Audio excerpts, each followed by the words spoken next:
டாரடெக் choose அனைவருக்கும் இனிய வணக்கம். வினா விடை வகைகள் பத்தின ஒரு வீடியோ தான் நம்ம இன்னைக்கு பார்க்க போறோம். இந்த வினா விடை வகைகள் டைரக்டா சிலபஸ்ல இல்ல அப்படின்னு நம்ம நினைச்சாலும் பொருத்தமான சொல்லை கண்டறி, பொருந்தா சொல்லை கண்டறி அந்த மாதிரியான சில விஷயங்கள்ல இந்த வினா விடை வகைகள் அப்படின்றது குறிப்பிடத்தகுந்தது. இன்னொன்னு என்ன சொல்லணும் அப்படின்னா 6ல இருந்து 10 வரைக்கும் இருக்கக்கூடிய பள்ளி புத்தகம், 6ல இருந்து 10 வரைக்கும் இருக்கக்கூடிய பழைய புத்தகமா இருக்கட்டும், 6ல இருந்து 10 வரைக்கும் இருக்கக்கூடிய புதிய புத்தகங்களாக இருக்கட்டும், இது ரெண்டுக்குமே என்னது அப்படின்னா கண்டிப்பாக அதில் இருக்கக்கூடிய இலக்கண பகுதிகள் அப்படின்றத நம்ம என்ன செய்யணும் அப்படின்னா கண்டிப்பாக படித்து வச்சுக்கணும். ஏன்னா அது எல்லாமே என்னது பேசிக்ஸ், அதுலேருந்து தான் என்ன செய்யும் அப்படின்னா அதிகப்படியான கேள்விகள் நமக்கு இடம்பெறும். இன்னைக்கு நம்ம பார்க்கக்கூடியது வினானா என்ன, விடைகள்னா என்ன. நம்மளோட ப்ரீவியஸ் இயர் டெஸ்ட் சீரிஸ் அந்த வீடியோஸ் பார்த்தவங்களுக்கு தெரிஞ்சிருக்கும். அந்த வினா விடை வகைகள்லேருந்து அதிகப்படியான கேள்விகள் என்ன செய்யுது அப்படின்னா இடம்பெறுது அப்படிங்கிறது. அப்போ அவங்க அந்த ப்ரீவியஸ் இயர் பார்க்குறவங்க எதுக்காக நாங்கள் அதை பார்க்க சொல்கிறோம் அப்படின்னு சொல்லி பார்த்தீங்கன்னா, அதுலேருந்து நிறைய கொஷின்ஸ் எப்படி கேட்குறாங்க, இது வரைக்கும் இந்த பேட்டர்ன் கேட்டதே இல்லை அப்படின்னு நம்ம நினச்சோன்னா அது தவறு. அதாவது முன்னாடி இருக்கக்கூடிய ப்ரீவியஸ் இயரில் இந்த பேட்டர்ன் இருந்திருக்கு. என்ன அப்படின்னா புரிதல் திறனுக்கான விஷயங்களை இந்த தடவை அதிகப்படுத்தியிருக்காங்க. ஸோ அதனால தான் இலக்கண பகுதிகளுக்கு எத்தனை வினாக்கள் கேட்குறாங்க அப்படின்னு சொல்லி பார்த்தீங்கன்னா 85 கேள்விகள் இலக்கண பகுதிகளில் இருந்தும் 15 கேள்விகள் நம்மளோட மனப்பாடம் செய்யக்கூடிய திறனை சோதிக்கக்கூடிய விதமாக இலக்கிய மற்றும் உரைநடை பகுதிகளிலிருந்து என்ன செய்யப்படுது அப்படின்னா கேட்கப்படுது. இப்போ வினா விடை வகைகள் இதை பற்றின வீடியோ தான் நம்ம இன்னைக்கு பார்க்க போகிறோம். முதல்ல வினா எத்தனை வகைப்படும், விடை எத்தனை வகைப்படும் அப்படிங்கிறது நமக்கு தெரியணும். வினா மொத்தம் எத்தனை வகைப்படும் அப்படின்னு சொல்லி பார்த்தீங்கன்னா வினா 6 வகைப்படும். வினா எத்தனை வகைப்படும் அப்படின்னு பார்த்தீங்கன்னா 6 வகைப்படும். சரி, விடை எத்தனை வகைப்படும் அப்படின்னா 8 வகைப்படும். வினா 6 வகைப்படும், விடை 8 வகைப்படும். இப்போ என்னென்ன வினாலாம் இருக்கு? ஃபர்ஸ்ட் வினானா என்ன அப்படின்னா ஒரு விஷயத்த எங்க, ஏன், எதுக்கு அப்படின்னு சொல்லி கேட்டு தெளிவு பெறக்கூடியவராக இருந்தவங்க 2 பேரை பற்றி இந்த இடத்துல சொல்றாங்க. அப்படின்ற வினாவை கேட்டு விடையறிய விரும்புகிறவனே சிறந்த அறிவாளியாக முடியும் அப்படின்னு யார் சொன்னாங்க? சாக்ரட்டிஸும் தந்தை பெரியாரும் சொல்லியிருக்காங்க. சரி, வினா எத்தனை வகைப்படும்? 6 வகைப்படும். இந்த இடத்துல 6 அப்படிங்கிறது 6 அப்படிங்கிறதை குறிக்குது. 6ன்றது எதை குறிக்குது? 6ன்றதை குறிக்குது. இப்போ 6 அப்படிங்கிறது அறுத்தல் அப்படின்ற ஒரு பொருளையும் என்ன செய்யும் அப்படின்னா தரும். 6ன்றது நீர் வழி போகக்கூடிய பாதையையும் எண் அப்படின்ற அந்த நம்பர் சீரீஸ்ல இருக்கக்கூடிய எண்ணையும் என்ன செய்யுது அப்படின்னா 6ன்ற எண்ணையும் குறிக்குது. இதெல்லாம் குறில் நெடில் இருக்கக்கூடிய வேறுபாடு. உதாரணமா சொல்லணும் அப்படின்னா படு பாடு, இந்த இடத்துல படு தூங்கிக்கப்பா அல்லது பாடுபட்டு ஒழப்பா அப்படின்னு சொல்றது. இந்த பாடு அப்படின்றது ஒரு பாட்டை பாடுறது அப்படின்றத குறிக்கக்கூடியது. இதெல்லாம் குறில் நெடில் வேறுபாடுகள் என்ன செய்யுது அப்படின்னா வரக்கூடிய விஷயங்கள். ஸோ இதெல்லாம் நம்ம என்ன செய்யணும் அப்படின்னா பேசிக்காக நம்ம ரொம்ப தெரிஞ்சு வச்சுக்கக்கூடிய ஒரு விஷயம். இங்கே வினா 6 வகைப்படும்னு கொடுத்துருக்காங்க. 6 அப்படின்னா என்ன அப்படின்னு நம்ம தெரியாமல் இருக்கக்கூடாது. 6னா 6 வகை அப்படிங்கிறது தான் என்ன சொல்லுவாங்க அப்படின்னா 6 வகை அப்படின்னு கொடுத்துருக்காங்க. சரி, இப்போ அந்த 6 வகை வினாக்கள் என்னென்ன அப்படின்னு சொல்லி பார்க்கலாம். முதல்ல என்ன வினா கொடுத்துருக்காங்க அப்படின்னு பார்த்தீங்கன்னா அறிவினா. அறிவினா அப்படின்னா எனக்கு அந்த விஷயம் தெரியும், ஆனால் மற்றவங்களுக்கு அது தெரியுமா அப்படின்றத நான் டெஸ்ட் பண்ணுறது. எனக்கு தெரியும், உனக்கு தெரியுமான்னு நான் பார்த்தேன் அப்படின்னு சொல்கிறதா என்னது அப்படின்னா அறிவினா. தான் ஒரு பொருளை நன்கு அறிந்தும் அந்த பொருள் பிறருக்கு தெரியுமா அப்படின்றதை அறியும் பொருட்டு வினவக்கூடிய வினா தான் என்னது அப்படின்னா அறிவினா. எனக்கு தெரியும், உனக்கு தெரியுமா நான் கேட்குறேன் அப்படின்னு நம்ம சொல்லுவாங்க தெரியுமா நிறைய பேர். அதாவது நம்ம இங்கே தான் போயிருப்போங்கிறது அவங்களுக்கு தெரியும், இருந்தாலும் நம்ம போயிருக்கோமா இல்லையான்றதை நம்ம கேட்டு தெரிஞ்சுக்கிடுவாங்க. அவங்களுக்கு தெரியும், நமக்கு தெரியுமா இல்லையான்றது தெரிஞ்சுக்கிறக்கூடிய ஒரு வினா.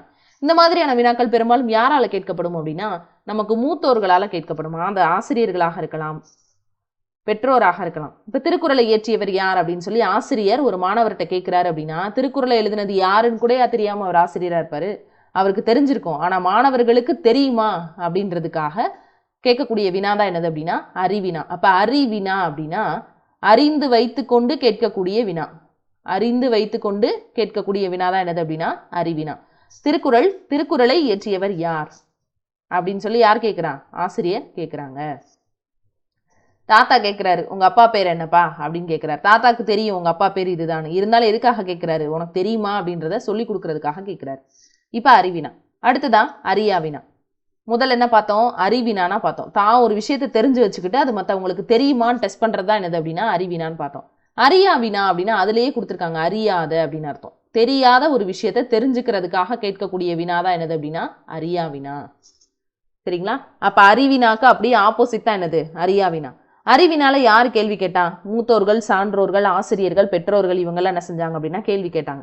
இந்த அறியாவினா அப்படின்றதுல யார் கேள்வி கேட்பா அப்படின்னா மாணவர்கள் அல்லது குழந்தைகள்லாம் என்ன செய்வாங்க அப்படின்னா தன்னை விட மூத்தோர்கள் இடத்துல கேட்கக்கூடிய விஷயம். இங்கே இந்த எப்படி சொல்கிறது, இந்த நூலினுடைய பொருள் என்ன அப்படின்னு சொல்லி போய் பையன் ஒரு ஆசிரியர்கிட்ட கேட்குறதோ, அல்லது இந்த பாடலோட கருத்து என்ன அப்படின்னு சொல்லி நம்ம வீட்டில் இருக்க அப்பா அம்மாட்ட கேட்குறதோ என்னது அப்படின்னா, தனக்கு ஒரு விஷயம் தெரியாது அதை தெரிஞ்சுக்கிறதுக்காக கேட்கக்கூடிய வினா தான் என்னது அப்படின்னா அறியா வினாமா. எனக்கு இந்த கணக்கு தெரியாது சொல்லி கொடுங்க அப்படின்றது தெரிஞ்சுக்கிறதுக்காக கேட்கக்கூடிய வினா. அப்போ அறியா வினா. உதாரணமாக பாருங்க, 8 தொகை நூல்களுள் புறம் பற்றியவை எவை என மாணவன் ஆசிரியர்கிட்ட கேட்கறது. அப்போ மாணவனுக்கு என்ன செய்யாது, தெரியாது. அவன் தெரிஞ்சுக்கிறதுக்காக யார்கிட்ட கேட்குறான், ஆசிரியர்கிட்ட கேட்குறான். அப்போ ஆசிரியர் ஒரு விஷயத்தை தெரிஞ்சு வச்சுக்கிட்டு அதை மாணவர்களுக்கு தெரியுமா அப்படின்னு டெஸ்ட் பண்ணுறதுக்கு பேர் என்னது, அதுக்கு பேர் அறிவினா. ஆனால் மாணவர் தெரியாத ஒரு விஷயத்த தெரிஞ்சுக்கணும் அப்படின்றதுக்காக ஆசிரியர்கள்கிட்டயோ அல்லது தன்னை விட மூத்தவர்கள்கிட்டயோ போய் கேட்குறது என்னது, அறியாவினா. அப்போ அறிவினா அப்படின்னா தான் ஒரு விஷயத்தை தெரிஞ்சு வச்சுக்கிட்டு அதை தெரியாதவர்களுக்கு சொல்லி கொடுக்கறது. தெரியுமா அப்படின்னு டெஸ்ட் பண்ணுறது. எனக்கு தெரியும் உனக்கு தெரியுமா நான் டெஸ்ட் பண்ணேன்னா அது அறிவினா. அதே மாதிரி எனக்கு தெரியாது அப்படின்றதுனால என்னை விட மூத்தோரிடமோ அல்லது என்னுடைய சகாக்களிடமோ நான் கேட்டு தெரிஞ்சுக்கணும் அப்படின்றதுக்காக ஒரு தான் அறியாத ஒரு பொருளை, இங்கே பார்த்தீங்கன்னா தான் அறிந்து வைத்திருக்கக்கூடிய ஒரு பொருள் பிறருக்கு தெரியுமான்னு டெஸ்ட் பண்ணுறது என்னது, அறிவினா. ஆனால் தான் அறியாத ஒரு பொருளை அறிந்து கொள்வதற்காக பிறரிடம் கேட்குறது. சிலர் கற்றுக்கணும் அப்படின்றதுக்காகவே கேள்விகள் கேட்பாங்க. அப்படி இருக்கவங்களை என்ன சொல்லுவாங்க அப்படின்னா அவங்க கேட்கக்கூடிய கேள்வி அறியாவினா.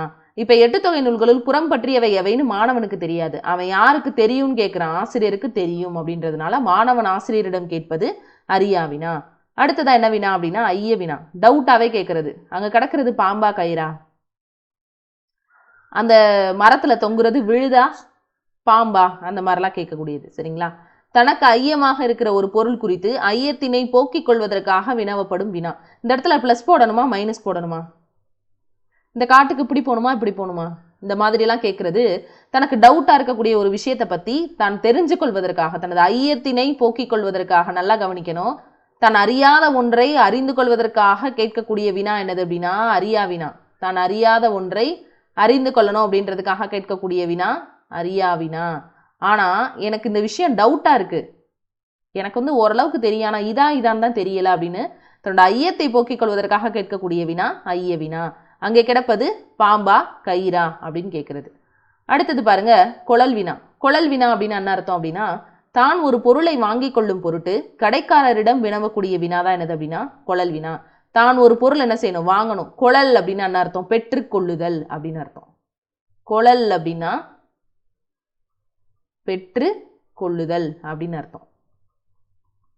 அதாவது ஒரு விஷயத்தை பெற்றுக்கொள்ளுதல் அல்லது வாங்குவதற்காக என்ன செய்யப்படுது அப்படின்னா அந்த வினாவானது கேட்கப்படுகிறது அப்படின்னு அர்த்தம். ஒரு விஷயத்தை பெற்றுக்கொள்ளுதல் அல்லது வாங்குதல் பொருட்டு என்ன செய்யப்படுது அப்படின்னா கேட்கப்படக்கூடிய வினாதான் என்னது அப்படின்னா குழல் வினா. இப்போ கடைக்காரர்கிட்ட போய் கேட்குறாங்க A4 சைஸ் ஷீட் இருக்கா அப்படின்னு என்ன அர்த்தம், நம்ம போய் A4 சைஸ் ஷீட் அவருக்கு என்ன விற்கவா போகிறோம் பண்டலா, கிடையாது, அவரே கடைக்காரரு. அப்போ அவர்கிட்ட போய் நம்ம எதுக்கு கேட்குறோம், வாங்குறதுக்காக கேட்குறோம். அப்போ பெற்றுக்கொள்ளுதல் அல்லது வாங்குதல் பொருட்டு கேட்கக்கூடிய வினா என்ன வினா, குழல் வினா. ஒரு பொருளை பெற்றுக்கொள்ளும் அல்லது வாங்கி கொள்ளும் பொருட்டு கேட்கக்கூடிய வினா. அது கடைக்காரர்கிட்ட தான் போய் கேட்கணும் அப்படின்றது இல்லை. இப்போ உதாரணமாக நம்ம பெற்றோர்கிட்ட கேட்குறோம், பணம் இருக்கா அப்படின்னு கேட்குறோம். எதுக்கு, நம்ம அவங்களுக்கு பணம் கொடுக்கறதுக்கு இல்லை, அவங்ககிட்ட இருந்து நம்ம பணத்தை பெற்றுக்கொள்வதற்காக கேட்கக்கூடியது. அப்போ அந்த மாதிரி கேட்கக்கூடிய வினா என்ன வினா, குழல் வினா. இப்போ இந்த எடுத்துக்காட்டு ஓரளவுக்கு புரிஞ்சிருக்கும்னு நினைக்கிறேன். தான் ஒரு பொருளை வாங்கி கொள்ளும் பொருட்டு, தனக்கு வேணும்னா என்ன செய்யணும், கேட்கணும். அப்போ வேணும் பொருட்டு கேட்கக்கூடிய வினா என்ன வினா அப்படின்னா குழல் வினா. இப்போ அடுத்தது பாருங்க, குழல் வினாக்கு எடுத்துக்காட்டு என்ன கொடுத்துருக்காங்க அப்படின்னு பாருங்க. பருப்பு இருக்கா அப்படின்னு போய் கடைக்காரர்கிட்ட கேட்குறோம். கடைக்காரருக்கு நம்ம என்ன பருப்பு டன் கணக்கில் நம்மளா டிஸ்ட்ரிபியூட் பண்ண போகிறோம். கடைக்காரர்கிட்ட இருக்கக்கூடிய பருப்பை ஒரு 100 50 காக்கிலோவோ என்ன செய்ய போகிறோம் அப்படின்னா வாங்க போகிறோம். அப்போ அந்த மாதிரி இருக்கா அப்படின்னு வணிகர்கிட்ட கேட்கக்கூடிய வினாக்கு பேர் என்ன வினா அப்படின்னா குழல் வினா. ஏன்னா நமக்கு பருப்பு வேணும், அதுக்காக நம்ம கேட்குறோம். இது நல்ல எண்ணெயா அப்படின்னு வடிவேல் கேட்குற கதை மாதிரி தான் இது. அடுத்ததான் கொடை வினா. கொடை வினா அப்படின்னா அர்த்தம், இந்த இதுலேயே என்ன இருக்குது அப்படின்னா பதில் இருக்குது. இங்கே பாருங்கள், குழல் அப்படின்னா பெற்றுக்கொள்வதற்காக கேட்கப்படக்கூடிய வினா என்னது அப்படின்னா குழல் வினா. கொடை வினா அப்படின்னா என்ன அர்த்தம், நம்ம பெரிய கொடையாளி, மற்றவங்களுக்கு கொடுக்கணும். அப்போ ஒரு பொருளை கொடுப்பதற்காக அந்த பொருள் இருக்கிறத பற்றி பிறர்கிட்ட கேட்கறது. இப்போ என்கிட்ட 2 பேனா இருக்குது, அவன்கிட்ட இருக்கான்னு தெரிஞ்சா தான் நான் கொடுக்க முடியும். இன்கேஸ் அவன்கிட்டே 2 பேனா இருந்து நான் கொடுக்குற பேனா வேஸ்ட்டாக போயிடும். அப்போ என்கிட்ட 2 பேனா இருக்குப்பா, உனக்கு வேணுமா, பரீட்சை எழுதுறப்ப பேனா எழுதாமல் நின்று போச்சு. அப்போ அவன் கேட்குறானோ இல்லையோ, என்கிட்ட 2 பேனா இருக்கு உனக்கு வேணுமா அப்படின்னு கேட்குறது நம்ம அந்த இடத்துல கொடையாளி ஆகுறது. சார் நல்லவனா இருக்கானே அப்படின்னு ஒரு பேர். அப்போ அதே மாதிரி என்ன செய்வாங்க, மாணவர்களே உங்களுக்கு சீருடை இருக்கா அப்படின்னு ஒரு எம்எல்ஏவோ எம்பியோ போய் என்ன செய்கிறாங்க அப்படின்னா கேட்குறாங்க. அது எதுக்காக அப்படின்னா அந்த அந்த சீருடையை அவர்களுக்கு கொடுப்பதற்காக கேட்கப்படக்கூடிய ஒரு வினா. சரிங்களா? அதுதான் என்னது அப்படின்னா கொடை வினா. மாணவர்களே, உங்களுக்கு சீருடை இல்லையோ, இல்லைன்னா சொல்லுங்கப்பா, நான் வாங்கி தரேன். அப்போ அது கொடைக்காக கேட்கப்படக்கூடிய வினா என்ன வினா அப்படின்னா கொடை வினா. சரி, அடுத்தது என்ன வினா அப்படின்னா 6வதா ஏவல் வினா. நம்ம ஆளுகளுக்கு வேலை ஏவுறது அப்படின்றது ரொம்ப முக்கியமான ஒரு விஷயம். இந்த இடத்துல ஏவல் அப்படின்றதோட பொருள் என்ன அப்படின்னா தொண்டு, மேலான பொருளே பராபரமே அப்படின்னு சொல்லி படிச்சிருப்போம். ஏவல்னா தொண்டு. இந்த மாதிரி சின்ன சின்ன வேர்டை அந்த இடத்துல படிச்சிடணும். ஒரு தொழிலை செய்யும்படி ஏவக்கூடிய வினா என்ன வினா அப்படின்னா ஏவல் வினா. முன்னாடிலாம் நம்ம ஊர்களில் சொலவடை சொல்லியிருப்பாங்க. தண்ணி மோந்துட்டு வா அப்படின்னு சொல்லி ஒரு சின்ன பிளேட்டை சொல்கிறாங்கன்னா அது போய் இன்னொரு பிளேட்டை சொல்லும். அதுக்கு ஒரு பழமொழி சொல்லுவாங்க. ஒரு சொலவடை, நாய் வேலை ஏவுனா நாய் போய் அதோட வாழை வேலை ஏவுது அப்படின்னு சொல்லி சொல்லுவாங்க. அப்போ ஒரு தொழிலை செய்யும்படி ஏவக்கூடிய வினா என்ன வினா அப்படின்னா ஏவல் வினா. மனப்பாட செய்யல படிச்சியா அப்படின்னு கேட்குறது எது? படிச்சுட்டு வரணும்னு ஒரு ஏவல். அதுக்கு தான் அது அர்த்தம். முருகா சாப்பிட்டாயா அப்படின்னா என்ன அர்த்தம்? சாப்பிடு அப்படின்னு ஒரு ஏவல் பொருளை தருது. அப்போ அறியாமை, ஐயுறல், கொளல், கொடை, ஏவல் தரும் வினா 6ம் இழுக்கார் அப்படின்றது யாருடைய கூற்று? நன்னூலாளர் கூற்று. இப்போ இந்த 6 வினாவையும் நம்ம குயிக்காக என்ன செய்ய போகிறோம் அப்படின்னா ஒரு ரிவிஷனாக பார்க்க போகிறோம். வினா வகைகள் மொத்தம் எத்தனை? 6 வகைப்படும். சரி, என்னென்னலாம் 6 வகைப்படும் அப்படின்னு சொல்லி பார்க்கலாம். என்ன, எப்படி, எங்குன்னு சொல்லி வினாமேல் வினா கேட்டார். அவரை பற்றி சொன்ன 2 பேர், ஒன்று சாக்ரட்டிஸ், இன்னொன்று தந்தை பெரியார். வினா எத்தனை வகைப்படும் அப்படின்னு சொல்லியிருக்காங்கன்னா வினா 6 வகைப்படும் அப்படின்னு சொல்லியிருக்காங்க. சரி, முதல்ல என்ன வினா பார்த்தோம் அப்படின்னா அறிவினா. தான் அறிந்திருக்கக்கூடிய ஒரு பொருளை அறிந்திருக்கக்கூடிய ஒரு பொருளை பிறருக்கு சொல்லிக் கொடுக்கணும் அப்படின்றதுக்காக கேட்கப்படக்கூடிய வினா என்னது அப்படின்னா அறிவினா. எனக்கு தெரியும், உனக்கு தெரியுமான்னு நான் என்ன செய்கிறேன் அப்படின்னா டெஸ்ட் பண்ணுறேன். திருக்குறளை இயற்றியது யாருன்னு ஆசிரியர் மாணவரிடம் கேட்குறது. இப்போ டிஇஓலாம் இன்ஸ்பெக்ஷன் வர்றாங்கன்னா அவங்க கேட்குறது என்ன வினா? அறிவினா. அதே இது அறியா வினா அப்படின்னு சொல்லி என்ன அர்த்தம் அப்படின்னா தான் அறியாத ஒரு பொருளை அறிந்து கொள்வதற்காக பிறரிடம் கேட்குறது. இப்போ நம்ம போய் டாக்டர்கிட்ட போய் கேட்குறோம், எனக்கு காய்ச்சல் அடிக்குது, பேரஸ்டமல் வந்து போடலாமா அப்படின்னு கேட்குறோம். எனக்கு தெரியாது, நீங்கள் சொல்லுங்க அப்படின்னு கேட்குறோம். இப்போ இந்த மாதிரி எல்லாம் தான் அறியாத ஒரு பொருளை அறிந்து கொள்வதற்காக கேட்கப்படக்கூடிய வினா என்ன வினா? அறியா வினா. அதுலேயே சிலருக்கு டவுட் இருக்கும். அடுத்தது ஐய வினா. டாக்டர்கிட்ட போயிட்டோம், பேரஸ்டமல் தான் காய்ச்சலுக்கு போடணுன்றது தெரியும், 500 போடணுமா 650 போடணுமான்னு தெரியாது. அப்போ இதுவா அதுவா அப்படின்னு கேட்கக்கூடிய வினாவுக்கு பேர் என்னது அப்படின்னா ஐய வினா. சரிங்களா? டவுட்டா கேட்கக்கூடிய வினா. கொளல் வினா. பக்கத்தில் ஒருத்தனுக்கு அதே காய்ச்சலை ஞாபகம் வச்சுக்கோங்க. பக்கத்தில் ஒருத்தனுக்கு காய்ச்சல் அடிக்குது. அப்போ என்ன பண்ணுறோம் அப்படின்னா நம்ம போய் என்ன செய்யணும்? கடைக்காரர்கிட்ட போய் பேரஸ்டமல் இருக்கா அப்படின்னு கேட்குறோம். எதுக்காக? பக்கத்தில் இருக்கிறவங்க பேரஸ்டமல் டேப்லெட் வாங்கி கொடுக்கறதுக்காக. அப்போ பேரஸ்டமல் இருக்கா அப்படின்னு கேட்குறது அந்த கடைக்காரர்கிட்ட நம்ம வாங்குவதற்காக. அப்போ ஒன்றை வாங்கி கொள்ளும் பொருட்டு கேட்கக்கூடிய வினா கொளல் வினா. கொடை வினா அப்படின்னா நம்ம போய் அவனுக்கு கொடுக்குறோம். இப்போ என்கிட்ட 2 பேரஸ்டமல் இருக்கு, உனக்கு வேணுமா அப்படின்னு கேட்குறது அவனுக்கு கொடுக்கறதுக்காக கேட்குறது. அப்போ அது கொடை வினா. ஏவல் வினா அப்படின்னா என்ன அர்த்தம்? படிச்சியா, சாப்பிட்டியா அப்படின்ற ரெண்டுமே பார்க்கறதுக்கு வினாக்கள் மாதிரி தெரியுது. ஆனால் என்ன வரும்? மனப்பாட செய்யலை படித்தாயா அப்படின்னு ஒரு டீச்சர் கேட்குறாங்கன்னா படிச்சுட்டு வரணும் அப்படின்னு அர்த்தம். சாப்பிட்டியா அப்படின்னா சாப்பிடு அப்படின்னு அர்த்தம். இல்லைங்களா? இப்போ அடுத்ததான் நம்ம பார்க்கக்கூடியது விடை வகைகள். விடை வகைகள் மொத்தம் எத்தனை வகைப்படும் அப்படின்னு பார்த்தீங்கன்னா விடை வகைகள் மொத்தம் 8 வகைப்படும். வினா எத்தனை? 6, விடை 8. வினாவிற்கு ஏற்ப விடையளிப்பது தான் மொழிநடையின் சிறப்பு. அதுதான் என்ன செஞ்சிருப்பாங்க, இப்பவும் நம்மளோட டிஎன்பிஎஸ்சியில் வந்துட்டு கொஷின்ஸ்லாம் விடைக்கேற்ற வினாவை தேர்ந்தெடு அப்படின்ற ஒரு விஷயம் இருக்கு. சரிங்களா? தேர்வு நாளை நடைபெறுமா அப்படின்னு கேட்ட ஒருவனிடம் என் தங்கை 7ஆம் வகுப்பு படிக்கிறாள் என கூறுவது தவறு. தேர்வு நாளை நடக்குமான்னு கேட்குறாரு ஒருத்தர். அவர்கிட்ட ஆமா இல்லைன்னு சொல்லணும். எங்கள் தங்கச்சி 7ஆம் கிளாஸ் படிக்கிறா அப்படின்னு சொல்றது தவறு. அப்போ வினாவும் விடையும் பிழையின்றி அமைதல் தான் முறை. சரி, இந்த விடையினுடைய வேறு பெயர்கள் என்னென்னலாம் கொடுத்துருக்காங்க அப்படின்னு பாருங்க. இறை, செப்பு, பதில். இது எல்லாமே என்னது? விடையினுடைய வேறு பெயர்கள். இது ரொம்ப முக்கியமான ஒரு ஸ்டேட்மெண்ட். விடையினுடைய வேறு பெயர்கள் இறை, செப்பு, பதில். இதுவுமே கொஷின்ஸாக நாங்கள் மேக் பண்ணியிருக்கோம். ஸோ நல்லா படிங்க. விடை எண் வகைப்படும். என்னென்ன விடையெல்லாம் இருக்குது அப்படின்னு சொல்லி பார்த்தீங்கன்னா மொத்தம் 8 வகையான விடைகள் இருக்குன்னு நம்ம பார்த்துருக்கோம். என்னென்ன 8 வகையான விடை அப்படின்னு சொல்லி பார்த்தீங்கன்னா முதல்ல இருக்கிறது அப்படின்னா சுட்டு விடை. முதல்ல இருக்கக்கூடியது சுட்டு விடை, மறை விடை, நேர் விடை, வினா எதிர் வினாதல் விடை, உற்றது உரைத்தல், உருவது குரல், இனமொழி. முதல்ல சுட்டு விடை. சுட்டு விடைன்னு என்ன அர்த்தம்? சென்னைக்கு வழியாது அப்படின்னு ஒருத்தர் கேட்குறாரு. வினவுதல்லாம் கேட்குறது. ஒருத்தர் கேட்குறாரு அப்படின்னா இது என்பது போல் சுட்டி காட்டுறது. இப்போ ஒரு நிறைய பேர் லாங் டிரைவ் போகிறவங்களாம் என்ன செய்வாங்க, அங்கங்கே இருக்கக்கூடிய கடையில் சென்னைக்கு இப்படி போகலாமான்னு கேட்கும்போது இந்த பக்கமாக போங்க அப்படின்னு வழி காட்டுவாங்க. அப்போ இது இந்த பக்கம் அந்த மாதிரி சுட்டி காட்டி கூறக்கூடிய விடைக்கு பேர் என்னது? சுட்டு விடை. சரிங்களா? அடுத்ததா பாருங்க, மறைவிடை. மறைவிடை அப்படின்னா என்ன அர்த்தம்? மறைச்சு சொல்றது கிடையாது, மறுத்து சொல்றது. இது ரொம்ப முக்கியம். மறைவிடை அப்படின்னா மறைத்து அப்படின்ற பொருளை வந்து அது தரல, அது தவறு. அது என்ன பொருள் தருது? மறுத்து சொல்றது, மறுத்து கூறுவது. என்ன மறுத்து சொல்லியிருக்கு அப்படின்னு பார்த்தீங்கன்னா, இது செய்வாயா அப்படின்னு கேட்குறப்ப செய்யேன் அப்படின்னு சொல்றாங்க. செய்யன்னு என்ன அர்த்தம்? செய்கிறேன்னு அர்த்தம் கிடையாது, செய்ய மாட்டேன் அப்படின்னு அர்த்தம். செய்ய மாட்டேன் அப்படின்னு அர்த்தம். சரிங்களா? அப்ப இதை செய்வாயா அப்படின்னு வினவிய போது செய்யேன் அப்படின்னா செய்ய மாட்டேன் அப்படின்னு மறுத்து கூறக்கூடிய விடை. அதுதான் என்னது அப்படின்னா எதிர்மறை விடை. சரிங்களா? இதை செய்யறியாப்பா அப்படின்னு கேட்டா நீ செய்யணும்னு அர்த்தம். அப்ப நம்ம பதிலுக்கு என்ன செய்வோம்? செய்ய முடியாது அப்படின்னு எதிர்த்து மறுத்து கூறுவதற்கு பேர் தான் அந்த மறைவிடை. அடுத்துதான் நேர்விடை. நேர்விடை அப்படின்னா இது செய்யறியா அப்படின்னு ஒருத்தர் கேட்கிறப்ப செய்யறேன்ப்பா கொண்டா அப்படின்னு சொல்லி அதுக்கு உடன்பட்டு கூறக்கூடிய விடைக்கு பேர் தான் என்னது? நேர்விடை. அப்ப மறைவிடை அப்படின்றது மறுத்து கூறக்கூடிய விடை, அதுக்கு எதிர்ச்சொல் என்னது அப்படின்னா நேர்விடை. ஏன்னா உடன்பட்டு கூறக்கூடிய விடை என்ன விடை? நேர்விடை. அப்போ உடன்பட்டு கூறுவது, அது சரிப்பா நான் என்ன சொன்னாலும் கேட்குறேன் அப்படின்னு சொல்லி உடன்பட்டு போறதுக்கு பேரு நேர்விடை. செய்ய மாட்டேன் மறுத்து கூறக்கூடியதற்கு பேரு எதிர்மறை விடை. இப்போ இந்த முதல் 3 விடைகளை ஆமா இல்லை அப்படின்னு நேருக்கு நேராக பதில் சொல்றதுனால இது என்ன சொல்லுவாங்கன்னா வெளிப்படை விடைகள் அப்படின்னு சொல்லுவாங்க. வெளிப்படை விடைகள். இந்த பக்கம் போங்க, ஆமா இல்லை இந்த மாதிரி 3 விஷயங்களை பதில் சொல்றதுனால இதுக்கு பேரு வெளிப்படை விடைகள். சரி, அடுத்தது 4வது நம்ம பார்க்கக்கூடியது ஏவல் விடை. இதை செய்யறியா அப்படின்னு கேட்குறப்ப நீயே செய்ய, என்ன எதுக்கு செய்ய சொல்ற அப்படின்னு சொல்றது. நம்ம வீடுகள்லாம் இது நிறையா நடக்கும். இது செய்யறியாப்பா அப்படின்னு கேட்டால் நீ செய்யி, என்ன எதுக்கு செய்ய சொல்ற அப்படின்னு கேட்கறது, திருப்பி ஏவுறது. இதுதான் என்னது அப்படின்னா ஏவல் விடை. அடுத்துதான் வினா எதிர் வினாதல் விடை. இதை செய்யறியாப்பா, இதேப்பா இதை மட்டுமாவது நீ செய்யக்கூடாதா, அந்த போர்வை கூட மறைச்சு போடக்கூடாதா, செய்யாமலா இருக்காங்க, அப்போ எத்தனை நாள் நீயா செஞ்ச அப்படின்னு கேட்கறது. அப்போ வினாவை எதிர்த்து இன்னொரு வினாவை விடையாக சொல்லுவது. அதுதான் என்னது அப்படின்னா வினா எதிர் வினாதல் விடை. இதை செய்வியாப்பா, இப்ப இதை மட்டும் எழுதி கொடுத்துருப்பா அப்படின்னா எழுதி தராம இருப்பாங்களா அப்படின்னு கேட்கறது. அப்படின்னா என்ன அர்த்தம்? எழுதி தர்றேன்னு அர்த்தம். அப்ப அந்த விடையே என்ன செய்யறது? ஒரு வினாவாக கேட்கறதுக்கு பேர் தான் வினா எதிர் வினாதல் விடை.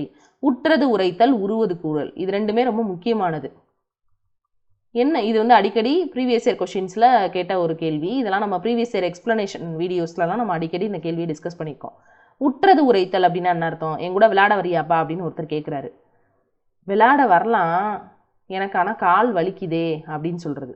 அதாவது தனக்கு நடக்கிறதை சொல்றதுக்கு பேர் தான் என்னது அப்படின்னா உற்றது உரைத்தல். இப்போ பாருங்க, இது செய்வாயா அப்படின்னு வினவிய போது உடம்பு நொந்தது அப்படின்னு சொல்லி தனக்கு உற்றதனை விடையாக சொல்றது. தனக்கு என்ன நடக்குதோ அதை பதிலா சொல்றது தான் என்னது அப்படின்னா உற்றது உரைத்தல். இப்போ விளையாட வரியா அப்படின்னு கேட்டால் எனக்கு உடம்பெல்லாம் வலிக்குதுப்பா அப்படின்னு சொல்றது எனக்கு இப்போ நடந்துகிட்டு இருக்கக்கூடிய ஒரு விஷயம், அதை நான் உங்ககிட்ட சொல்றேன் விடையா அப்படின்னா உற்றது உரைத்தல் விடை. இந்த உருவது கூறல்னு ஒன்று இருக்கு. இதுக்கு என்ன அர்த்தம்? படிக்கலையாடா நீ, தலை வலிக்கும், படிச்சாலே தலை வலிக்கும், புக் எடுத்தாலே தூக்கம் வரும் அப்படின்னு சொல்லி தனக்கு வரப்போவதை விடையாக சொல்றதுக்கு பேரு உருவது கூறல். தனக்கு நடக்கிறத விடையாக சொன்னாங்க அப்படின்னா அது உற்றது உரைத்தல். தனக்கு வரப்போவதை விடையாக சொன்னாங்க அப்படின்னா அதுக்கு உருவது கூறல். அடுத்தது இனமொழி. உனக்கு ஆட தெரியுமாப்பா, எவன் வேலை ஆடுறியோ பேர் கூட அப்படின்னு. எனக்கு ஆட தெரியாது, நான் பாடுவேன் அப்படின்னு சொல்லி அதுக்கு ஈக்குவலாக இன்னொன்று சொல்றது. அதுக்கு இனமான இன்னொரு விடையை சொல்றதுக்கு பேர் தான் என்னது அப்படின்னா இனமொழி விடை. ஆடுவதற்கு இனமான, பாடுவதை விடையாக கூறுறது என்னது? இனமொழி விடை. இப்போ மொத்தம் 8 விடைகள் பார்த்தோம் இல்லையா? அதுல சுட்டு மறை நேர் இந்த 3 வெளிப்படை விடைகள் அப்படின்னு சொல்றாங்க. ஏன்னா அதுக்கு ஆமா இல்லை அப்படின்னு சொல்லி நேரடியான பதில்களை தர்றதுனால அதுக்கு பேர் வெளிப்படை விடைகள்.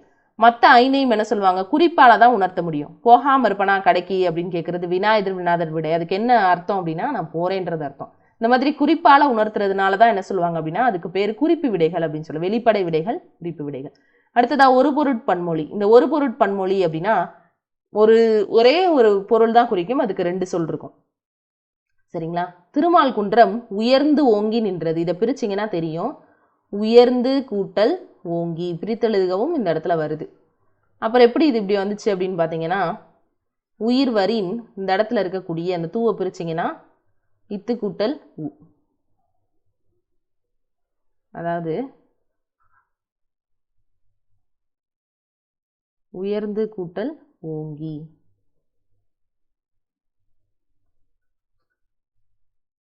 இப்போ இந்த இடத்துல பாருங்க, இது ரொம்ப முக்கியமானது. இது பிரித்தெழுதுக்கும் என்ன செய்யும் அப்படின்னா யூஸ் ஆகும். இப்போ உயர்ந்து ஓங்கி அதை நான் பிரிக்கிறேன். உயர்ந்து கூட்டல் ஓங்கி அப்படின்னு நான் பிரிக்கிறேன். இது பிரித்தெழுதுகளை ஒரு விதி. உயிர் வரின், இந்த இடத்துல இருக்கக்கூடிய முதல் எழுத்து உயிர் எழுத்து. உயிர் வரின் இதை பிரிச்சிங்கன்னா இத்து கூட்டல் உ. உக்குரல் ஆனது, உக்குரல்ன்றது இந்த உகரம், அதான் என்ன சொல்லுவோம், உக்குரல்னு சொல்லுவோம். மெய்யை விட்டுட்டு என்ன செஞ்சிடும் அப்படின்னா ஓடிடும். மெய் எது, இந்த இத்து. அடுத்தது என்ன இருக்கும், உடல். உடல் மெய்யெழுத்துக்கு இன்னொரு பேர் என்னது, மெய் அல்லது உடல் அப்படின்னு சொல்லுவோம். இந்த உடல் மேல் உயிர் வந்து ஒன்றுவது இயல்பே அப்படின்ற விதிப்படி இது ரெண்டும் சேரும்போது தோவாக என்ன செஞ்சிருக்கோம் அப்படின்னா மாறி இருக்கும், உயர்ந்து ஓங்கி. அப்போ உயர்ந்துனாலும் ஓங்கினாலும் என்னது, ஒரே பொருளை தான் என்ன செய்யுது அப்படின்னா தருது. அதான் ஒரு பொருளை தரக்கூடிய பன்மொழிகள் அப்படின்னு அர்த்தம். இதுக்கு பேர் குழந்தையின் கண்கள், அந்த ஏழை குழந்தையின் கண்கள் குளிந்து ஆழ்ந்து காணப்படுகிறது. அதாவது ஏழை குழந்தையோட கண் எப்படி இருந்துச்சு அப்படின்னா குளிந்தாழ்ந்து காணப்படுகிறது. இப்போ இதை நம்ம பிரிக்கலாம், குளிந்து ஆழ்ந்து. இதை பிரிச்செழுத சொல்லலாம். எப்படி சொல்லுவாங்க, இது பிரிச்செழுதணும்னா என்ன வரும், ஃபர்ஸ்ட்